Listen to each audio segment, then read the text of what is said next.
जयंत चौधरी ने पश्चिमी यूपी में की हाईकोर्ट बेंच की मांग, अग्निवीरों पर भी बात। मोदी सरकार में केंद्रीय कौशल विकास मंत्री, शिक्षा राज्य मंत्री और राष्ट्रीय लोकदल के अध्यक्ष जयंत चौधरी का कहना है कि पश्चिमी उत्तर प्रदेश में हाईकोर्ट की बेंच स्थापित किए जाने की जरूरत है ताकि लोगों को सैकड़ों किलोमीटर की यात्रा से राहत मिले। हिंदुस्तान के राजनीतिक संपादक मदन जेडा ने उनसे तमाम मुद्दों पर बातचीत की। आप पश्चिमी उत्तर प्रदेश के लिए क्या कुछ खास करने जा रहे हैं? केंद्र सरकार का मंत्री होने के नाते संपूर्ण देश मेरी प्राथमिकता है, लेकिन पश्चिमी उत्तर प्रदेश में हमारी मजबूत राजनीतिक जमीन है, वहाँ हमारे जनप्रतिनिधि हैं। मैं समझता हूँ कि वहाँ स्वास्थ्य एवं शिक्षा के क्षेत्र में कुछ बड़ा कार्य या बड़ी परियोजनाओं की जरूरत है। जहाँ औद्योगिक केंद्र है, वहाँ कौशल विकास की गतिविधियों को बढ़ावा दिया जाएगा।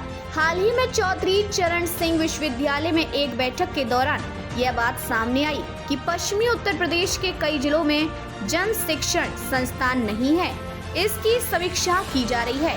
इसी प्रकार पश्चिमी उत्तर प्रदेश में जो स्थान शिक्षा के केंद्र हैं, वहां की विश्वविद्यालयों में CSR की मदद से नई तकनीकी कोर्स शुरू किए जा सकते हैं।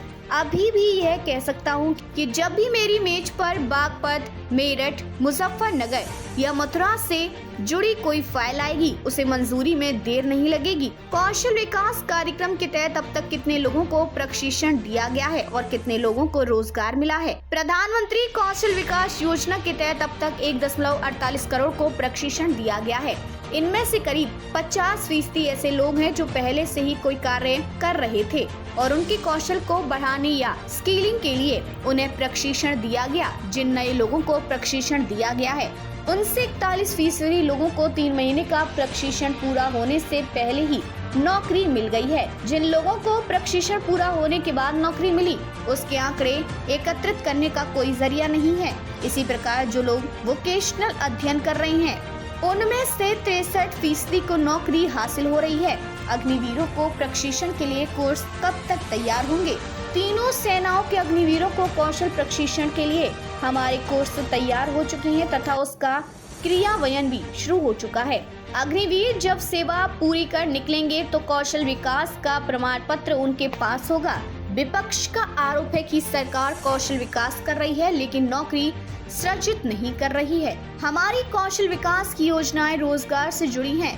प्रधानमंत्री कौशल विकास योजना के पहले 3 चरणों में प्रशिक्षण की किस्त तभी जारी होती थी जब युवाओं को नियुक्ति पत्र मिल जाते थे। इसी प्रकार NDA सरकार में नौजवानों को उपक्रम लगाने के लिए भी प्रेरित किया गया है तथा मुद्रा ऋण की राशि हाल में बढ़ाकर 20 लाख की गई है।